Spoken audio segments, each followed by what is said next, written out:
नमस्कार दोस्तों, stock market studies में फिर से एक बार आपको स्वागत है। तो आज यहाँ पे मैं बात करूंगा बहुत एक इम्पोर्टेंट कंपनी के बारे में, जिसका नाम आप पहले देख चुके हैं, नेशनल एल्यूमिनियम्स। तो देखिए, नेशनल एल्यूमिनियम्स एक ऐसा कंपनी है जो देखा जाए तो ऑल ओवर मतलब आप ऑल ओवर इंडिया से आप देखेंगे तो जितने सारे एल्यूमिनियम्स मैन्युफैक्चरिंग कंपनी है, उनमें से इंडिया का सेकेंड लार्जेस्ट एल्यूमिनियम कंपनी है नेशनल एल्यूमिनियम। तो आज इसी के बारे में बात करूंगा, क्योंकि इस कंपनी मुझे लगता है इस कंपनी ने एक अच्छा खासा मतलब खुद का जो प्रॉफिट रेशियो है, खुद का जो बिजनेस मॉडल्स है, वो अच्छा खासा मेंटेन कर रहा है। और एक गवर्नमेंट कंपनी के होने के नाते भी कंपनी एक शानदार परफॉर्मेंस कर रहा है। तो क्या इस गवर्नमेंट कंपनी के ऊपर निवेश किया जाए? क्या इस गवर्नमेंट कंपनी के फ्यूचर अच्छा खासा है?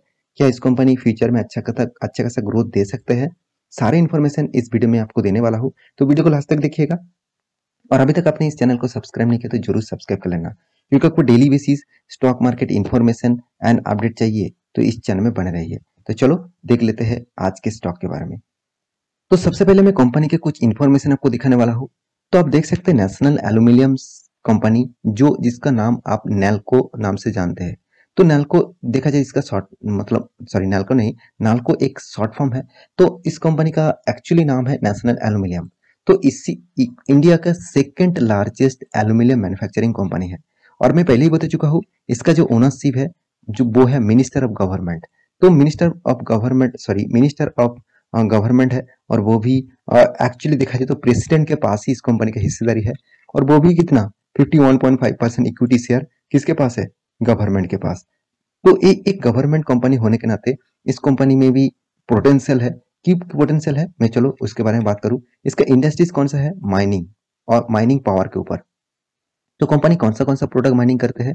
आप देख सकते हैं bauxite aluminiums, aluminiums power complex. यहाँ पे देखिए कंपनी साथ ही साथ यहाँ पे देखिए बॉक्साइट माइनिंग और एल्यूमिनियम यहाँ पे देखिए रिफाइनिंग, साथ ही साथ यहाँ पे एल्यूमिनियम स्मेल्टिंग भी करते हैं, मतलब कास्टिंग भी करते हैं और पावर जनरेशन भी करते हैं। And rail and ports operation के ऊपर भी कंपनी जुड़े हुए हैं। तो देखिए, सिर्फ आप एल्यूमिनियम मैन्युफैक्चरिंग मतलब करते हैं इस बात को आप जानते थे, तो इस कंपनी के बाकी डिटेल्स भी मैं आपको दिखाया हूँ। रेल एंड पोर्ट्स ऑपरेशन के ऊपर भी काम करते हैं और पावर जनरेशन, ये दोनों नया प्रोजेक्ट है कंपनी का। और इस प्रोजेक्ट के ऊपर भी कंपनी काम कर रहा है। तो मेरे हिसाब से कंपनी के ऊपर तो आपको जरूर फोकस होना चाहिए, जो टोटली देखा जाए तो अच्छा खासा कंपनी फ्यूचर ओरिएंटेड बेसिस से काम कर रहा है।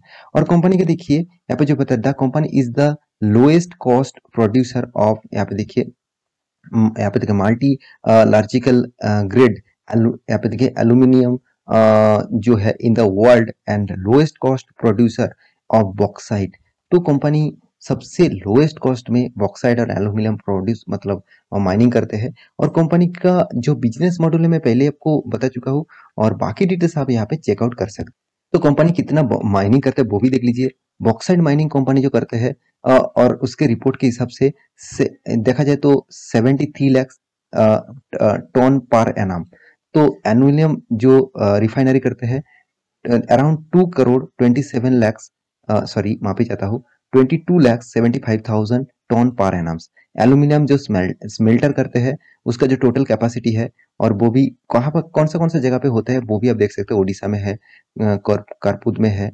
आप देख सकते हैं 4,60,000 टन पर एनम। यहाँ पे देखिए कैप्टिव पावर प्लांट जो है इसका 1200 मेगावाट का यहाँ पे टोटल पावर प्लांट कंपनी काम करता है। तो देखिए पावर प्लांट के ऊपर उतना ज्यादा फोकस कंपनी का नहीं है, फिर भी आप देखेंगे कंपनी किस किस बेसिस से काम कर रहा है और किस तरीके से काम कर रहा है।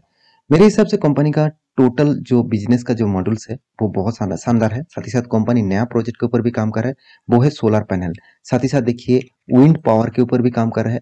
पोर्ट यहाँ पे देखिए फैसिलिटीज के ऊपर मैं पहले आपको बता चुका हूँ, एयरपोर्ट मतलब रेलवे सेक्टर का जो पोर्ट्स के है उसके ऊपर भी कंपनी काम कर रहा है। साथ ही साथ कंपनी के बाकी डिटेल्स भी यहाँ पे चेकआउट कर सकते हैं। तो कंपनी बहुत बड़ा एक मार्केट को कैप्चर करके रखा है। और कंपनी का 2019 के हिसाब से देखा जाए तो कंपनी का 6,496 एम्प्लॉइज है। और अभी तो और भी बढ़ चुके हैं, क्योंकि वो डेटा यहाँ पे अवेलेबल नहीं है, तो आप डेटा एक बार फाउंडिंग कर सकते हैं। तो ये था कंपनी की बेसिक इन्फॉर्मेशन। अभी देख लेते हैं कंपनी का फाइनेंशियल रिपोर्ट के बारे में। तो कंपनी का फाइनेंशियल रिपोर्ट मतलब इस बार कंपनी ने किस तरीके से रिजल्ट किया वो आपको देखना चाहिए। तो टोटल इनकम के बारे में बात करूँ तो अराउंड 4,492 करोड़ का, जो पिछले बार था सॉरी 3845 करोड़ का, पिछले साल में था 2874 करोड़ का। इसका मतलब कंपनी का जो अर्निंग रेशियो है वो पिछले सालों से डबल हो चुके हैं, पिछले क्वार्टर से भी ज्यादा हो चुके हैं। अच्छा खासा एक अर्निंग हुआ। अभी देखना है कंपनी का प्रॉफिट रेशियो। तो टोटल एक्सपेंस के बारे में बात करूँ तो टोटल एक्सपेंस देखा जाए तो कंपनी ने 3000 करोड़ का एक्सपेंस किया, जो पिछले बार था 2700 करोड़ का, पिछले सालों में था 2036 करोड़ का। अभी देखना है कंपनी का टोटल टैक्सेस के बारे में।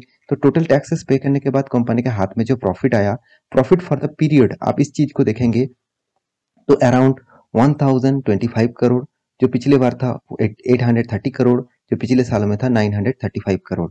इसका मतलब कंपनी ने शानदार प्रॉफिट कंटिन्यूअसली ग्रोथ कर रहा है। एक बहुत बड़ा पॉइंट्स होते हैं कोई भी कंपनी के लिए, क्योंकि देखिए कंपनी जब ग्रोथ करते हैं तो आपका जो पैसा है वो भी ग्रोथ करते हैं। तो क्या आपका पैसा कितना ग्रोथ किया, चलो वो भी आपको दिखा देता हूँ। तो उसको दिखने से पहले आपको कंपनी का रिटर्न ऑफ रेशियो देखना होगा। तो कंपनी का रिटर्न ऑफ रेशियो आप देखेंगे तो अराउंड आपको शानदार रिटर्न दिया। मैं जरूर कहूंगा गवर्नमेंट कंपनी होने के नाते आपको 3 साल में 22% और 1 साल में 30% और 5 साल में 7%, 10 साल में 5% रिटर्न दिया। तो मैं जरूर कहूंगा कोई खराबी नहीं है। तो गवर्नमेंट कंपनी हमेशा आपको 2-3%, 4-5% रिटर्न देते रहते हैं, मगर इस कंपनी ने 3 साल और 1 साल में अच्छा खासा काम किया। और कंपनी अभी धीरे धीरे ग्रोथ मोड में है, क्योंकि कंपनी का प्रॉफिट रेशियो देखेंगे तो हर साल में कंपनी का प्रॉफिट रेशियो आपके सामने दिखेगा। तो कंपनी ने अच्छा खासा प्रॉफिट को मेंटेन किया, अच्छा खासा प्रॉफिट भी यहाँ पे किया हुआ है। तो आप इस प्रॉफिट रेशियो को जरूर देख सकते हैं। हाँ, बीच में थोड़ा सा प्रॉफिट मार्जिन कम हो गया था, तो लॉकडाउन पीरियड में उस तरीके से सिचुएशन क्रिएट हुआ था। तो कंपनी का देखिए क्वार्टर बेसिस रिजल्ट दिखा दूं तो कंपनी ने अच्छा खासा प्रॉफिट किया। पहले कंपनी ने तो छोटा मोटा क्वार्टर्स में लॉस किया था, उसके बाद कंपनी ने कंटिन्यूअसली प्रॉफिट को मेंटेन किया। कंपनी का जो कंपटीटर है उनमें से नंबर 1 पोजीशन में हिंदाल्को, और उसके बाद जो है नेशनल एल्यूमिनियम, जो 17,200 करोड़ का मार्केट कैप है। अभी तक कंपनी एक मतलब देखा जाए तो मिड कैप टाइप कंपनी है, लार्ज कैप का टाइप कंपनी नहीं बना। और कंपनी का अ, मतलब धीरे धीरे ग्रोथ भी अच्छा खासा हो रहा है। इस कंपनी के सबसे जो मुझे अच्छा लगा, कंपनी को आप टोटली डेप फ्री बोल सकते हैं, क्योंकि इसका एनुअली इनकम 2900 करोड़ है, और इसका जो कि डेप जो है वो ओनली 77 करोड़ है ओनली। तो इसलिए इसका कंपनी का डेप्थ ऑफ इक्विटी ना के बराबर है। तो इस कंपनी को आप डेप फ्री कंसिडर कर सकते हैं। तो कंपनी का हर पैरामीटर आपके सामने मैं रखा हूँ। कंपनी का हाथ में जो फ्री कैश फ्लो है वो भी आप देख सकते हैं, 992 करोड़ का हाथ में कैश फ्लो भी फ्री मतलब हाथ में है। ईपीएस मतलब अर्निंग पर शेयर के बारे में बात करें तो 16.1 इसका अर्निंग पर शेयर है। तो इसका अर्निंग पर शेयर भी देखा जाए तो उतना मतलब खास आपको देखने को नहीं मिला। तो चलो कोई बात नहीं, फिर भी देखिए कंपनी का प्राइस रेंज के हिसाब से कंपनी का अर्निंग पर शेयर अच्छा खासा है। मुझे जो चीज इस कंपनी का और भी एक अच्छा लगा वो है कंपनी का पी रेशियो। तो इसका पी रेशियो ओनली 5.83 है। कंपनी का इंडस्ट्रीज पी रेशियो से हिसाब से देखा जाए तो कंपनी का पी रेशियो बहुत कम है। साथ ही साथ कंपनी का हाथ में फ्री कैश फ्लो जो है वो 992 करोड़ है। तो ओवरऑल इस कंपनी का हर पैरामीटर आपको पॉजिटिव दिखेगा। तो अभी देखना है कंपनी ने इन्वेस्टर किस तरीके से निवेश करके रखा। तो मैं पहले ही बता चुका हूँ, प्रोमोटर के पास 51.28% होल्डिंग है। इसका जो प्रोमोटर है वो गवर्नमेंट है। और दूसरी बात, कंपनी के ऊपर जो बाकी हिस्सेदारी है, एफआईएस के पास कितना 18% होल्डिंग है, और डीएस के पास कितना 8% होल्डिंग है, पब्लिक के पास कितना 21.93% होल्डिंग है। इसका मतलब इसका होल्डिंग जो परसेंटेज है वो अच्छा खासा देखने को मिला। अभी देखना है कंपनी का बाकी पैरामीटर, जैसे कंपनी ने किस तरीके से रिजर्व को ग्रोथ किया। कंपनी हर साल में कंपनी का रिजर्व को मेंटेन नहीं कर रहा है। ये एक कंपनी के लिए एक नेगेटिव पॉइंट है, क्योंकि हर साल में कंपनी का रिजर्व बढ़ना चाहिए था, मगर इस कंपनी के जो रिजर्व है वो एक पैरेलल बेसिस चल रहा है। तो मेरे हिसाब से इस कंपनी का रिजर्व बढ़ना चाहिए था। कंपनी ने पहले तो कुछ भी कर्जा नहीं था, अभी थोड़ा छोटा मोटा कर्जा कंपनी लेके रखा है। तो अभी कंपनी के चार्ट पैटर्न के ऊपर जाऊँ तो लॉन्ग टर्म के इसका चार्ट पैटर्न दिखा दूं तो देखिए कंपनी में बहुत ज्यादा वोलाटिलिटी है। तो पहले आपको बता चुका हूँ गवर्नमेंट कंपनी है, तो उनमें से आपको इस तरीके से वोलाटिलिटी तो झेलना ही पड़ेगा। आप अगर गवर्नमेंट कंपनी के ऊपर वोलाटिलिटी झेल सकते हैं तो आप इस कंपनी के ऊपर कंटिन्यू करिए, नहीं तो आप इस कंपनी से निकल जाइए। तो उसके बाद दूसरी जो बात आपको दिखाना चाहिए था वो है कंपनी ने आपको एक्स्ट्रा बेनिफिट क्या दिया। देखिए गवर्नमेंट कंपनी के ऊपर निवेश करने से सबसे जो बेस्ट एक्स्ट्रा फैसिलिटीज है वो आपको डिविडेंड के हिसाब से मिलता रहेंगे। देखिए कंपनी 1 रुपया, 2 रुपया, 3 रुपया करके डिविडेंड भी दिया, बाईबैक भी लेके आया बहुत बार, साथ ही साथ बोनस भी एक बार दिया 2011 में 1:1 रेशियो का, मतलब एक के बदले एक शेयर कंपनी आपको बोनस दिया।